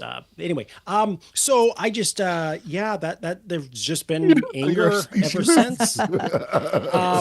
So you're saying there's like a literal curse happening between these two? Sorry, it does. I did give that impression. It's not like a curse. It was more like a, Vow of enmity. Vow. Thank you. Blood vow. feud. Okay. Yeah, blood Got feud. it. Blood feud. Yeah. Yeah, and also, look, if I know like new people want to sort of fit in and stuff, and you want to look like you belong, and you don't want to look like you're going to get pickpocketed, that kind of thing. You're going to hear a lot about these market games that take place in these gold tents in the middle. Honestly, we kind of laugh at the people who partake in those. So I just recommend kind of staying away from those. I mean, you can watch them if you want to, laugh along with those of us who've been here for a long time, but participating in them really kind of embarrassing, if you will. You sort of are showing your greenness. So yeah, I just want you all to have a good time while you're here, and I just don't think it's worth kind of getting mixed up in the nonsense of these two who should probably just sort their stuff out themselves. I'd like to roll an insight check Okay. to see whether he's being straight with us or trying to lead us in a certain direction. Okay. And that was a 20. That was a 20. Math's 20. You see that Kasim is attempting to keep you from getting involved in market politics. So it's less that he wants you to have fun and more that he doesn't think it makes sense for outsiders to get involved in stuff that should be happening within the group. Aha. He's a bit of a gatekeeper, I guess, in some instances. This is why we are independent. Gonna have business cards made. There's probably a stall we can find that will make some up for us. Should they say market as it's investigators, not inspectors? Yeah. Market investigators. Thank you for your independent market investigators. Yes, independent. EMI, IMI. We're the IMI. I mean, thank you. We really appreciate your thoughts and feedback and your care. We'll take what you say into consideration. Good. I really hope you have a good time. And by the way, here's this. And he pulls out a little note card, or not a note card, but a little piece of parchment, and he hands it to you. And you see that it says, buy 2 peppers, get 1 free. And it's got the Spicy Brothers logo across the top. And he says, bring this over to the Spicy Brothers. And you got yourself a deal. One quick question for you before you go. Yeah. Could you tell us where merchants often source their vegetables? Oh, those are usually brought in from, we have those like delivered via portal, and in the mountains nearby, we send out adventurers. You can't really find them here or do you mean like, are you saying like the vendors who are making foods like curries and stuff? Because those of us who are suppliers of spices and things, we get them externally, but they get them from us. So if you're looking, who sells the onions around here? Oh, that'd be the Spicy Brothers. That's me and my brother. Excellent. You guys are the only onion vendors there are? We are the only, any kind of spice, any kind of addition to your food in that way. Yeah, V and I are the ones who do that. Yeah. Ah, interesting. I mean, if you're looking for just like straight up like broccoli or something, you can head to one of the other sort of standard vegetable stalls. But yeah, all the good stuff, all the flavor, that's the Spicy Brothers. The Spicy Brothers. Interesting. So you guys basically have a monopoly on that. I don't know what that is, but if it means that we are the ones people go to for spices, then that's us. Maniply. Yes. Got it. Okay. That's So those onions in question in the fight, and you Oh, supplied them. green onions. yes. Well, so yeah, I mean, we would be the original supplier of those onions, but again, these shops purchase these things from us for use in their foods, and so yeah, we Do you have different would, varieties of green onions, or is it Oh, just of like one? course. Oh, okay, interesting. Do those two shops buy the same type of green onions? Do both shops buy the same kind of green onions? Well, here's the deal, friends. Revealing that information to you would mean revealing portions of the proprietary recipes of those respective shops, which would get me in a lot of trouble.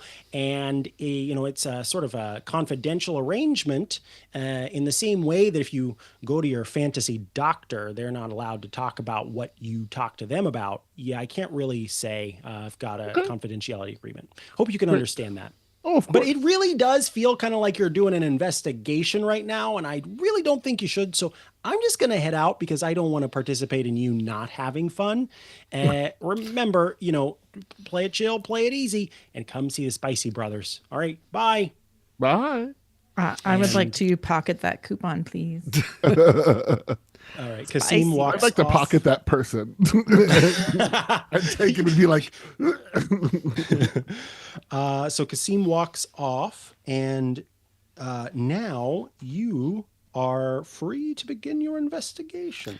Okay, I sort of lean into the group and say, okay, we're friends now, right? We're in this situation together. So I feel there's some information, if I'm going to be honest with you, that I need to share. And I've got a hood up, so the crowds around can't really see me, but the three can. And so I kind of,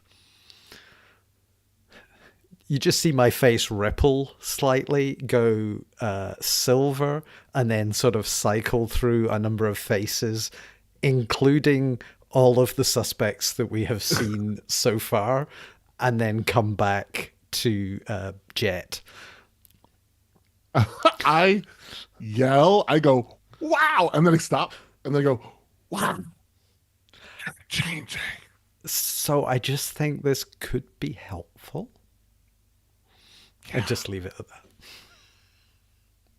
So, do you think we can use this, my friend, to settle this in a more positive way and trick them into getting along instead of doing an investigation that might drive them apart?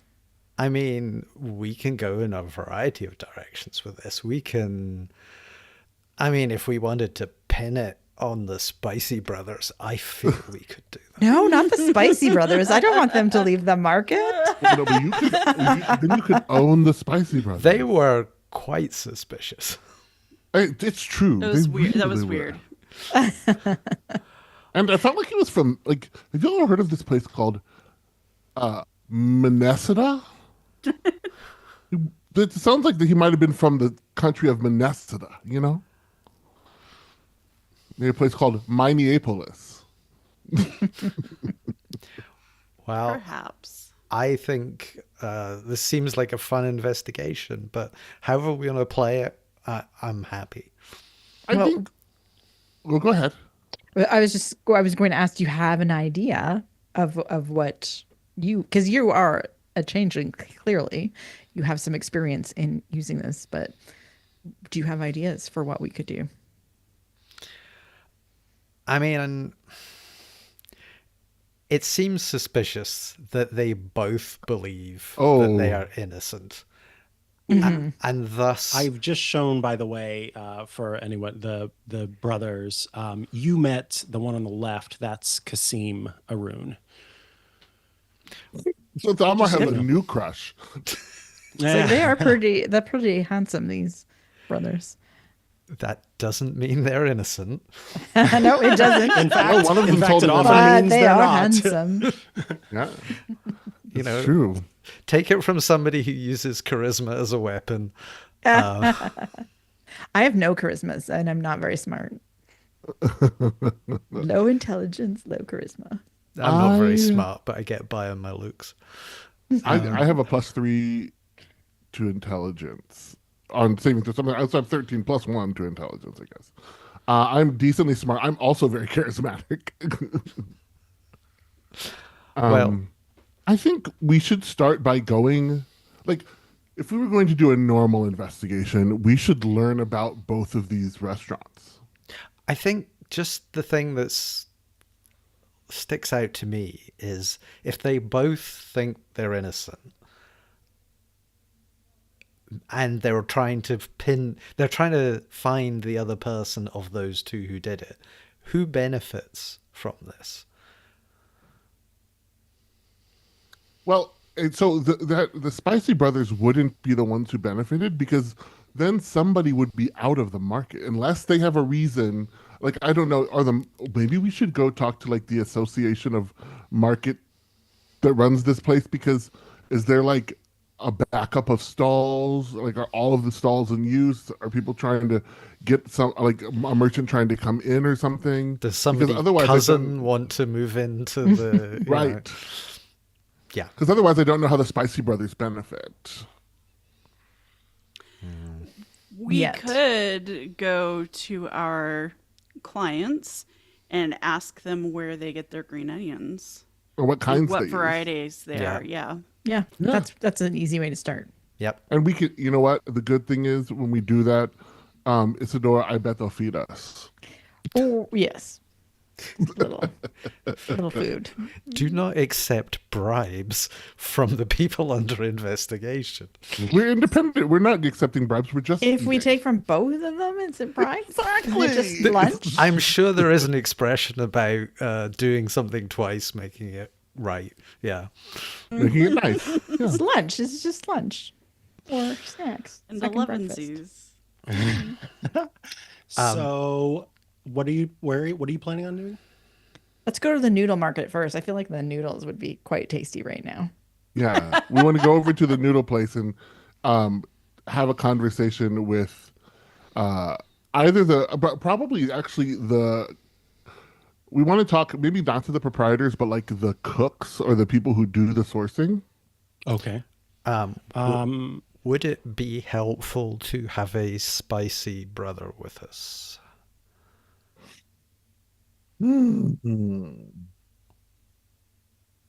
I mean me. Oh, Maybe. Or would that make them... Well, they would know all of that information probably already. Yeah. James but- means morphing into a Oh, yeah. spicy brother. Oh, I guess you could be the Spicy Brother coming to get the order, maybe. yeah. That's what I was thinking. It's like just checking on the onion shipments. I guess you do that while maybe we ask people questions. And we could be like not together, so like you're not coming Yeah, as part of our group. we're all asking different people. I mean, if you could keep an eye out to make sure that Kasim is nowhere near, that would be helpful. Yeah, or his brother, really. Well, I could handle that. yeah. We don't know what the brother looks like, do we? Like he didn't. Yeah. No, you wouldn't have seen that. No, we wouldn't know yet. It wasn't Yeah. on the little card. No, These pictures actually, aren't it's from just the two card. smiley Okay. faces. That's the best they can do. They went low budget on the But they're cards, on I and they're think. on chilies or peppers. They're on chili pepper faces. Yeah, there's two smiling chili peppers on there. But you could probably recognize the brother if he wears clothes like the other brother, with the chili peppers on their collars and stuff. Yeah, the that's a good clothes point. is the only problem here. Everybody seems to be themed here, like all of the different vendors. They're like Disney. They're very Yeah. literal. Exactly. So So we you are could find you planning on some going Spicy Brother to clothes. Tianmo Noodles? Yes. Noodles. Okay. So Tianmo Noodles is here. Does it happen to be And- near any sort of like gemstone place or anything like that? Are they close to each other? A gemstone place? No, that's going to Okay. be, yeah, that'll be probably the lucky amulet place that you went to before would be a good stop for that. But Okay. yeah, not near. Let's go to Tianmo. So All right. unless Isidore sees a place that sharpens and polishes swords, she's completely forgotten her original mission. Got it. But if she sees it, she'd be like, "Oh yeah." But if not, it's gone. It's disappeared from her brain. It's Their almost brain. like I know I need to do this thing, but I can do it later. It's not a big deal. Awesome. Okay, so you all make your way to Tianmo's I see. noodles. This is great. And you are you arrive, bright hand-painted signs featuring steaming bowls of noodles and smiling gnomes lure diners toward this restaurant. Handmade noodles are twirled into bowls brimming with fresh vegetables and spiced broths. The fragrant aroma of basil and garlic lingers as patrons devour their meals at communal tables. You can see Lamai standing there. And she seems to, now that she's kind of back in vendor mode, you see that she has a common phrase that she says to everybody, which is taste the tradition. And so she'll be like handing over bowls. I bet you can taste the tradition. And then she goes over to someone else. Oh, but do you taste the tradition? She just loves that. She's always be branding. And I think she catches sight of you and she says, "Oh, do you already have the evidence prepared? Are we going to finally reveal that Kusa is a green onion thief?" No. Oh, are you here to chat? Yes. And have some noodles. Oh, well, great. I have my special today is a vegetarian noodle bowl. We've got fresh noodles with green tree beans and a broth made of lots of delicious vegetables. In- including bowl is green one onions. gold. Yes, we do have green onions in this one. Excellent. And it's how much? 1 gold piece. Happy to pay. Wonderful. And she takes the gold piece, bites it, and puts it into her little apron. I right. also order a bowl of noodles. Me too. Nice. Same thing. Yeah. So You said okay. Do you have a spicy bowl? I'm afraid we offer, it's sort of a days of the week situation here. So today's bowl is the vegetarian noodle bowl, but I could give you a little bit of pepper if you'd like. Perfect. And so she kind of some pepper into yours. I would like to roll a nature check to see if I can. I've been all over the place. I have a refined palate, so I'm going to try and detect like if I can tell anything special about the green onions in the soup in the noodle Okay. bowl. We'll just see. Yeah. I don't think so. I got a 4. They taste You're actually, you taste and you're like, are you sure there are green onions in here? Ooh, that leaves me an opportunity to ask, what type of green onions do you like? What is? Can you tell me about the green onions that you use, and where do you get them from? We get green onions from a distributor who gets them out of the northern mountains. What's your distributor? Is it the Spicy Brothers? Spicy? No, they sell spices. Why would they have green onions? Why would they sell green onions? Interesting. Thought that was weird too. Yeah, good to know. They make spicy dishes and they sell spices to other people. The pepper I got from them, yes. Okay. Why would Can- why would you think I got it from the Spicy Brothers? we had a chat with them, and they said that they did spices and some sort of vegetables, and I just wanted to check. I could have been confused about what I heard. You talked to both of them or you talked to Kasim? Oh, Kasim. Oh. That guy does the business side of things. It's his brother who actually runs this stinking place. He doesn't know Oh. half of what's going on in his own store. Interesting. So What a fool. what we want to make sure the easiest way for us to prove that the onions were stolen from you Mm-hmm. is to be able to tell if they're different types of onions that are being used? Or do you'll all get the same types of onions? Do you have a special onion that you use versus No, well, no? it's. I mean, if I had like a special green onion soup, I might, pay extra to come from a certain distributor. But we all pretty much use the same distributors for our basic vegetables. I look. I don't want to tell you how to do your job, but when things are stolen, there are usually witnesses. Have you thought about maybe checking for witnesses, or is that maybe later on in your plan? Again, I'm no sleuth or anything like that. That's why we hired you. But sort of sourcing the green onions, interesting. Yeah. Well, to be fair, if we knew where you sourced your onions from, that would be a The witness and guy's name is evidence. Cal. He's from the Yeah. he gets them from the northern mountains. He's a vegetable monger, I guess is what you'd call them. And as far as I know, most of the people here, including Spicy Brothers and also the Zangoon Family Seafood, all get their basic vegetables from him because he charges great prices. So that's like the one person that comes to the Excellent. night market. And then, sorry, just about the table really quick. Is this the one with the kid, or the other one is with the one with the kid? Other I have one. no kids. Well, you have no kids. You have a sister. So, I mean, can we talk to your staff to see if anybody saw anything? Absolutely, yeah. I would love to know. Yeah. Let me know if any of them are, on the down and down, not the up and up. Of course, the down And and you can down. see she's like trying to be cool. She's like, I know all the hip lingo. I see you. I see you. You and your gum heels head back there and check it out. I've been eavesdropping on this conversation and decided that it is absolutely not worth the risk of trying to impersonate a spicy brother who is apparently Not involved. not An idiot. an onion seller. All right, cool. So you see Lamai go into the back and says, Kelvin, come out here. And you see another gnome come out, and the gnome's name is Kelvin. And Kelvin says, "Hi, I work for Lamai. I am one of the sous chefs. How can I help you?" Who wants to ask? Kelvin, so we hear that some green onions were stolen from you earlier today. Did you see this happen?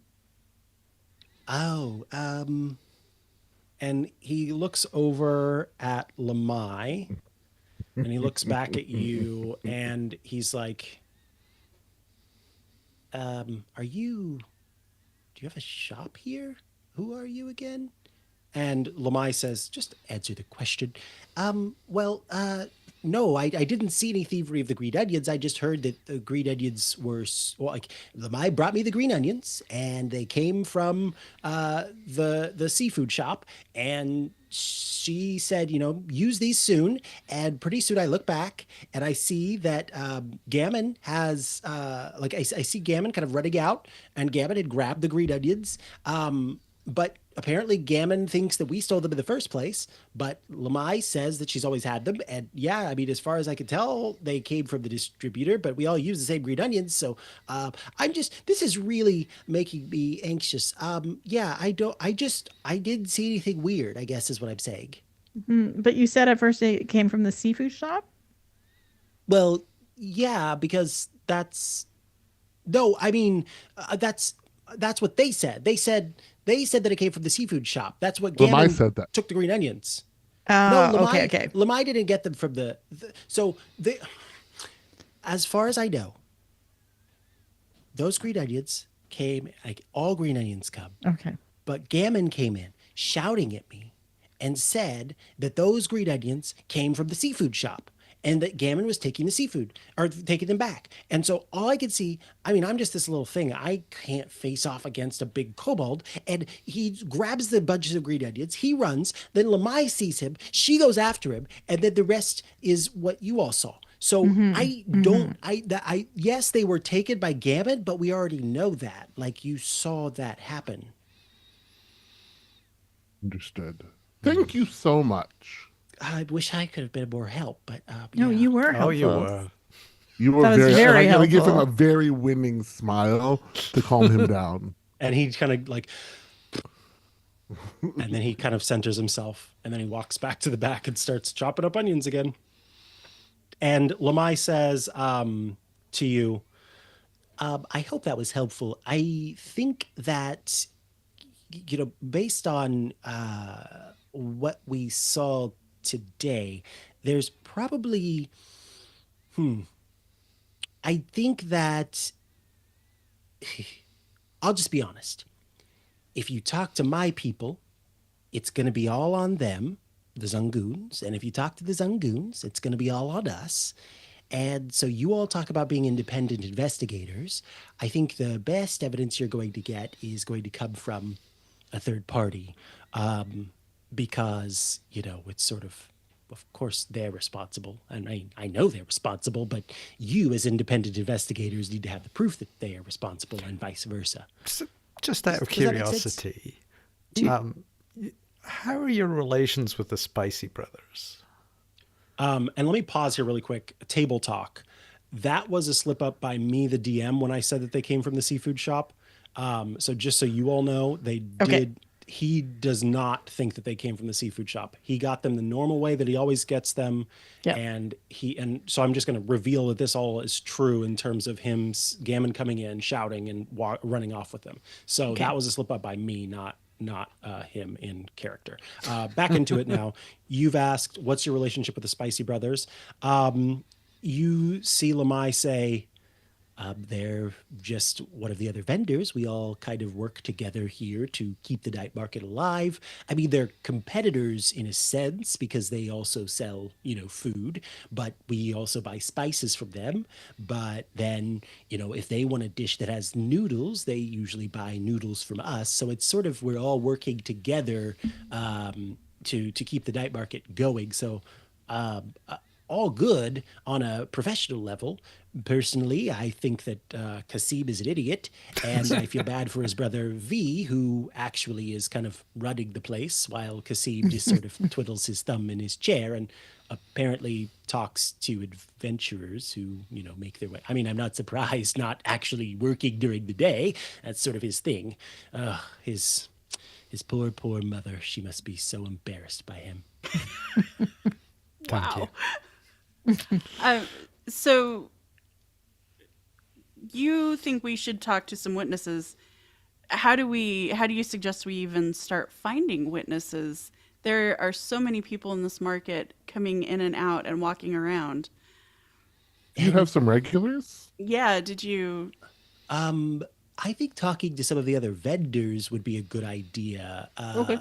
They because they're around all day and all night. They're closing up their shops at the end of the day. They're probably more likely to see what's going on regularly. Your noodle bowl is very good. Thank you. I'm so glad to hear that. There is a bit of a problem though. Have you ever been to like a carnival? Sure. Yes. Are you familiar with the Yes. concept of carnivals? And, if you ever talk to one of the people who are running the carnival, they're kind to you, but they see you as other. You are probably going to have trouble getting anyone to share too much information because you are kind of outsiders. You aren't well known here. You don't have a reputation, and I think that's going to be difficult. I have some advice for you. So one easy way to gain renown, to become known among the night market and its vendors, and to maybe actually get some good information from the vendors, is to participate in the market games. They are a way for you to gain fame, not fortune, but fame. And in doing so, I have a feeling that people will feel more comfortable with you and, be willing to share more so we can finally bring Kusa to justice. Understood. That's really So, yeah. helpful. Thank you. You're so welcome. If anyone wants to roll an insight check, you may. Sure. I've I'll got plus help. 2. How about anybody else? Okay. +6. Yeah, what's Yeah, ooh, okay, plus you do 6. Rolled a 19. A Okay. 19. Yeah, that's Anybody good. who got a 15 or above, you immediately know that Lamai is being absolutely honest with you. That you basically, if you go around and you start asking questions about the office politics, it's going to be the same way that Kasim was being in terms of kind of like trying to get you to just pay attention to other things. Because you are outsiders, why are you sticking your nose into this business? And even though these two shop vendors have hired you to do so, that doesn't matter because you're seen as outsiders. And so if you want to complete this job, you are going to need to give yourselves a name. And you're new adventurers, so it's not easy to have a name, but there's sort of a shortcut through the adventures of the market games, which are available to you I mean, and to You anyone know who comes what? along. I say we do it. We do have another shortcut. yeah, I was going to say, if we need a name, We have a changeling who can pretend. you You know, also have that option. I could be Kasim and just be an idiot and see what I find out. I mean, That's also it seems possible. like it would be fun to do the games. I mean, Kasim told us not to do the games, Yeah, and but we should do Kasim them. is a liar and an idiot. So, why not? Yeah, plus games are fun. I like games. So Lamai says to you, if you want to participate in the games, there are 3 tents in the middle of the market, and there are 3 different games. One is actually run by the Arun. It's called the Arun Family Pepper Challenge. There's also the Battle Prawn Challenge, which is run by Sid Squid of the Trusty Leak. And last but not least is the Hide and Seek Challenge, which is a game hosted by Madam Culp.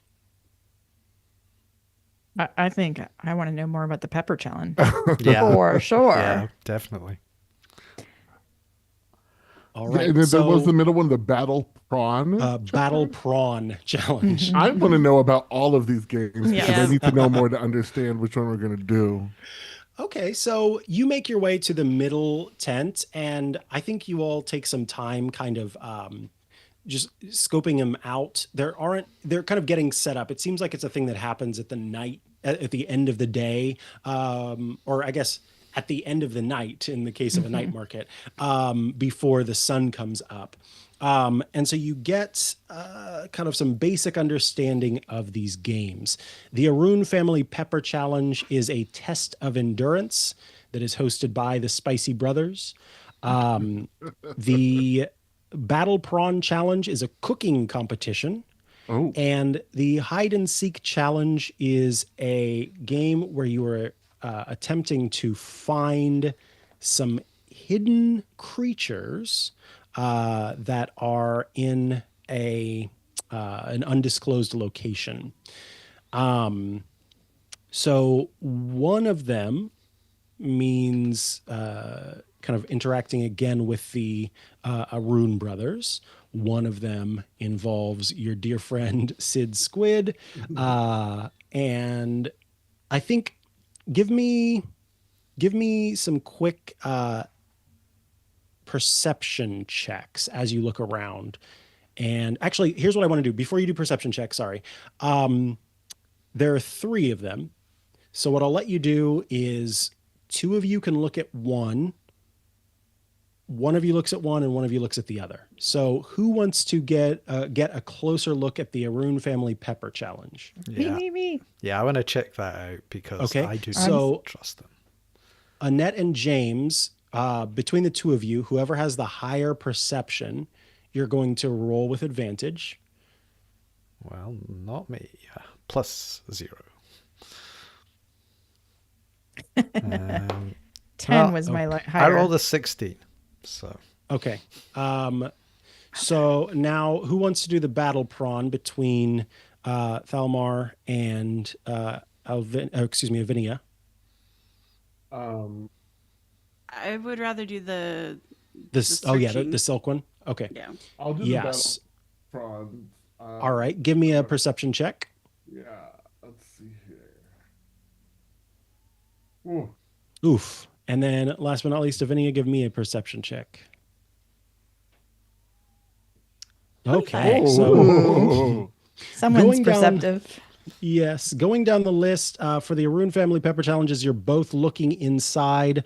You can see that both Kasim and V are inside. And you can just make out on the tables a basket that has things inside with a bunch of different colors.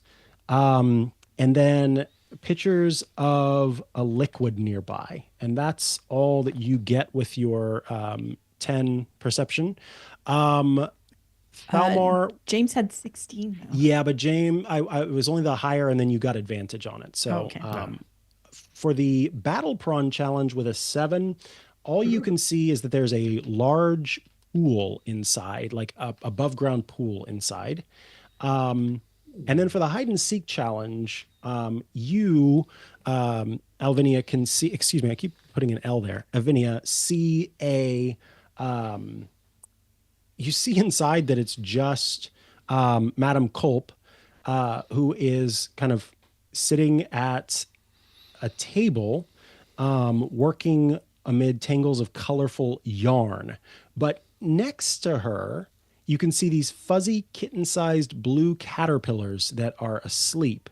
One is actually nestled in her hair. And you get the impression that you're probably going to be playing hide and seek with these caterpillars if you partake in this challenge.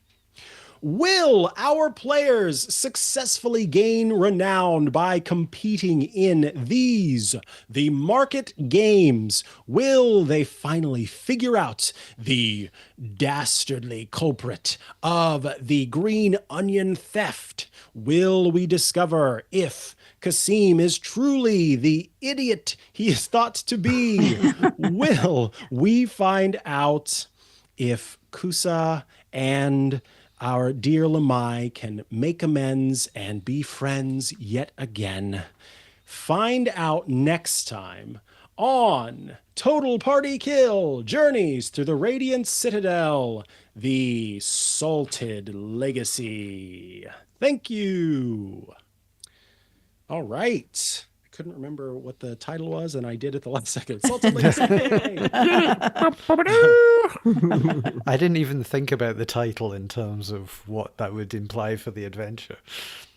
Yeah, Right? the legacy has been salted. Yeah. and so we're will stopping there our be recordings. slugs?